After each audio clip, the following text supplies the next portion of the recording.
ফ্যামিলিগত ইস্যুতে অনেকে আছেন যে খুব বুদ্ধিদীপ্ত ডিসিশন নিতে পারেন এবং ধরা খান। সৌদি আরবের একজন স্কলার আছেন ডক্টর আয়েজ আল কারনি, আপনারা অনেকে নাম শুনেছেন, খুব জনপ্রিয়। তার একটা বক্তব্যে তিনি বলেছেন যে আমি একটা ইউনিভার্সিটিতে একটা প্রোগ্রামে, এখন ছেলে মেয়ের মধ্যে, স্বামী স্ত্রীর মধ্যে বন্ডিং, সেরকম ভালোবাসা নাই, বোঝাপড়া নাই, আগের মতো ধ্বংস হয়ে যাচ্ছে, গোটা মানব সভ্যতাই ধ্বংসের দিকে যাচ্ছে। তিনি বলেন যে আমি একটা বুদ্ধি দিলাম। অনেক দিন পরে ওইরকম একটা অনুষ্ঠানে আবার জিজ্ঞেস করলাম আমার এই বুদ্ধিটাকে অ্যাপ্লাই করেছেন কিনা। একজন বললো আমি করেছি, খুব ভালো ফল পেয়েছি। বুদ্ধিটা কি? উনি বললেন যে বাসায় ঢোকার পর লাইটের সুইচ বন্ধ করে দিবেন এবং ওয়াইফকে বলবেন যে দেখো, লাইট একসাথে দুইটা থাকার কোনো মানে নাই, তুমি থাকতে আবার এখানে লাইট জ্বলবে, অপচয় কেন করব? এটাই তো যথেষ্ট। শরবত বানায় নিয়ে আসলে বলবেন খবরদার চিনি দিও না। কেন, কবে থেকে সুগার খাওয়া ছাড়ছো? না, সুগার খাওয়া ছাড়ি নাই, তুমি আঙ্গুলটা চুয়াই দাও একটু, দ্যাটস এনাফ। এটা চিনির চাইতে বেশি মিষ্টি হয়ে যাবে ইনশাল্লাহ আমার কাছে। তুমি বলেন যে দেখেন, স্ত্রীর সাথে এই টাইপের আলাপ জায়েজ আছে। হাদিসে শুনছেন না আপনারা, বউয়ের সাথে মিথ্যা বলা জায়েজ? এর মানে এই না যে আপনি বাজার থেকে $20 দিয়ে মাছ এনে বলবেন আমি $5 দিয়ে কিনছি।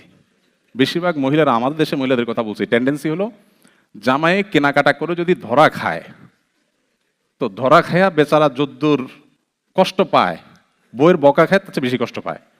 কারণ বউ তারা গোষ্ঠী উদ্ধার করে যে একটা জিনিস পর্যন্ত কিনা শিখায় নেয় তোমার মা, এটার দাম এত। তো এখন যদি আপনি সেখানে মিথ্যা কথা বলেন, এটা শাড়ি আইনা বলেন এটা এত টাকা নিছে, আসলে অত টাকা নেয় নাই, আপনি ট্যাগ তুলে ফেলছেন, কোনোভাবে যদি ধরা পড়েন তাহলে কোনো রক্ষা আছে? তো এই জন্য শরীয়ত ওই রকম মিথ্যা বলতে পারে না। মিথ্যা বলো কি, তুমি চাঁদের চাইতেও সুন্দর, আর চাঁদের চাইতে উজ্জ্বল মানুষ হয় নাকি আবার? কিন্তু এই কথাটা আপনি একটু বাড়ায় বললেন, এবং এটা কিন্তু আসলে অভিনয় না, ভেতর থেকে আসলে এটা ধারণ করা দরকার। দিন আমাদেরকে, আমাদের ইসলাম আমাদেরকে বলে যে আমাদের স্বামী স্ত্রী পরস্পর মধ্যে এরকম বোঝাপড়া হবে। দেখুন, আমি একটা কথা বলি, পশ্চিমা পৃথিবী আমাদের বাংলাদেশের বা সাবকন্টিনেন্টের মানুষের চাইতে জ্ঞানে, বিজ্ঞানে, তথ্যে, প্রযুক্তিতে, শিক্ষায়, অনেক ক্ষেত্রে গবেষণায় আমাদের চাইতে যদি তারা 50 বছর এগিয়ে থাকে, দাম্পত্য সুখের বেলায় আমরা ওদের চাইতে 100 বছর এগিয়ে আছি। সো আমাদের এই জিনিসটা ধরে রাখতে না পারলে আমাদের সুখের আর কোনো জায়গা থাকবে না। এই জন্য ইসলাম আমাদেরকে বলে, কোনো স্বামীর সাথে তার স্ত্রী যদি ভালোবাসার সম্পর্ক থাকে, স্যাক্রিফাইসিং মানসিকতা থাকে, সবর এবং শকর থাকে, সবর এবং শকর, এই দুটা জিনিস ছাড়া দাম্পত্য সুখ কখনো হয় না। এই দুটো জিনিস খুবই লাগবে, শকর এবং সবর। দেখবেন তাদের পারিবারিক জীবনটা জান্নাতি জীবন হয়ে যাবে। আর এই পৃথিবীতে পারিবারিকভাবে যে সুখী নয়, সে সুখী হতে পারে না কোনোভাবে। আর যে পারিবারিকভাবে সুখী, তার ব্যবসা বাণিজ্যের দিক থেকে যদি দুঃখেও থাকে, অন্য কোনো দিক থেকে যদি দুঃখেও থাকে, তো ওই লোক আসলেই সুখী। এই জন্য ইসলাম আমাদেরকে পরিবার বান্ধব হতে বলেছে। আমাদের নবী করিম সাল্লাল্লাহু আলাইহি ওয়াসাল্লাম ফ্যামিলিকে সময় দিতেন, অনেক বেশি সময় দিতেন। কিরকম সময় দিতেন?